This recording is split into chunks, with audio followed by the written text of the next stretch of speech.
तो आप ये डिप्टी सीएम को सुन रहे थे, जिन्होंने साफ तौर पर कहा कि बीजेपी की सरकार यहां पर बन रही है और उसी को लेकर चर्चा करेंगे। हमारे साथ मेहमान जुड़ चुके हैं। सबसे पहले मैं उनका तारुफ करा देती हूं, फिर करेंगे चर्चा की शुरुआत। हमारे साथ बीजेपी प्रवक्ता देवलाल ठाकुर जी जुड़े हुए हैं और वही हमारे साथ प्रोफेसर अजय चंद्राकर जी भी जुड़ गए हैं, राजनीतिक विशेषज्ञ हैं वो। सबसे पहले मैं रुख करूंगी देवलाल ठाकुर जी, आपका शुरुआती रुझान में जिस तरह से बीजेपी 3 राज्यों में सरकार बना रही है, पहले तो आप बधाई ले लीजिए। किस तरह से आप इस तस्वीर को देख रहे हैं? जी धन्यवाद। ये जो देश में जो तस्वीर उभर कर सामने आ रही है, ये कहीं ना कहीं हमारे देश की यशस्वी प्रधानमंत्री श्री नरेंद्र मोदी जी के जो विकसित भारत का जो संकल्प है, उस पर देश की जनता ने हस्ताक्षर किए हैं।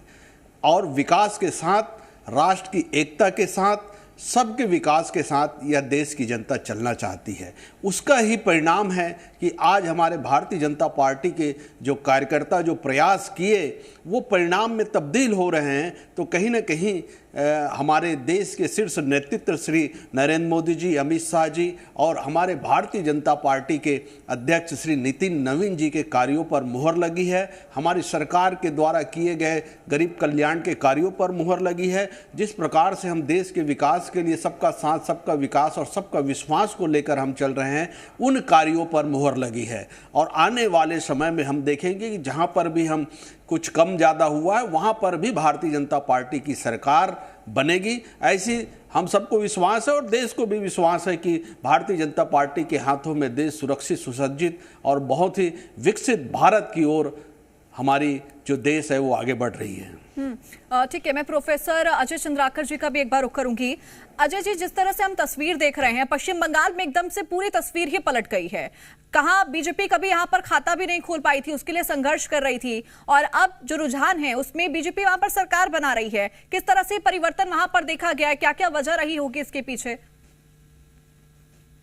देखिए, 1980 में अटल बिहारी वाजपेयी जी का जो भाषण था, उसमें अरब सागर से लेकर के गंगा सागर तक सफलता की बात की गई थी।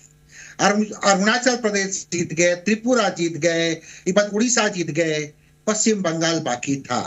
और पश्चिम बंगाल में आज बीजेपी की यह सफलता वास्तव में बहुत ही काबिल तारीफ माना जाएगा। इसको इस परिप्रेक्ष्य में भी देखना चाहिए कि ठीक है, 2011 के चुनाव में सीपीआई के अगेंस्ट में टीएमसी लड़ाई, लेकिन उसके बाद 16 का हो चाहे 21 का, उस समय क्या फेयर चुनाव हुआ था। आज फेयर चुनाव के ऊपर हस्ताक्षर लग गया। दूसरी बात है, 15 साल की एक प्रकार से कह सकते हैं कि सरकार के प्रति असंतोष, और सबसे बड़ी महती भूमिका बीजेपी के पक्ष में उसका संगठन रहा है। श्यामा प्रसाद मुखर्जी जी इसी पश्चिम बंगाल से थे और उसको आज तोहफा है बीजेपी के द्वारा। तो कर्मचारी लगभग वहां 14.5 लाख से 20 लाख शासकीय और अशासकीय है। उनको अभी तक ममता जी की सरकार 6वां पे कमीशन में तनख्वाह दे रही।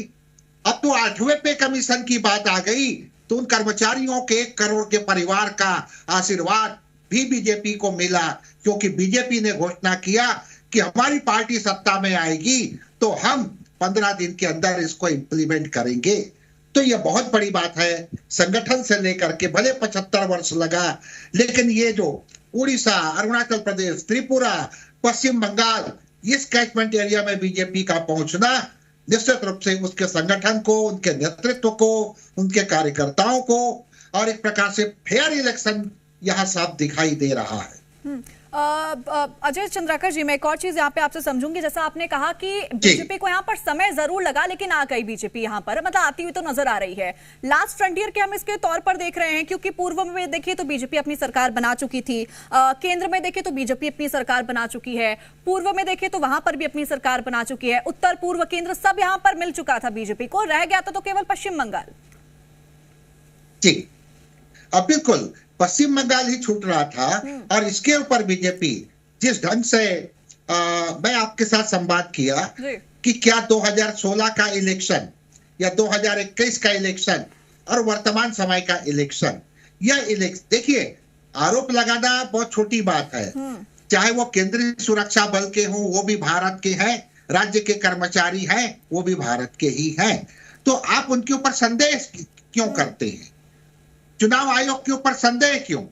नंबर 2, जो सबसे बड़ी बात थी कि ये जो घुसपैठिया वाला मामला था और इसमें SIR की जो बात हुई, बहुत से आयाम हैं, लेकिन आज बीजेपी को यह बहुत बड़ी सफलता मिली है और इस सफलता को प्राप्त करने में उन्हें 75 वर्ष भरने लग गए। लेकिन स्वर्गीय श्यामा प्रसाद मुखर्जी जी और 80 में वाजपेयी जी का जो भाषण था, जो अरब सागर से गंगा सागर तक बीजेपी का वर्चस्व की बात किए थे, वो आज साकार हुआ।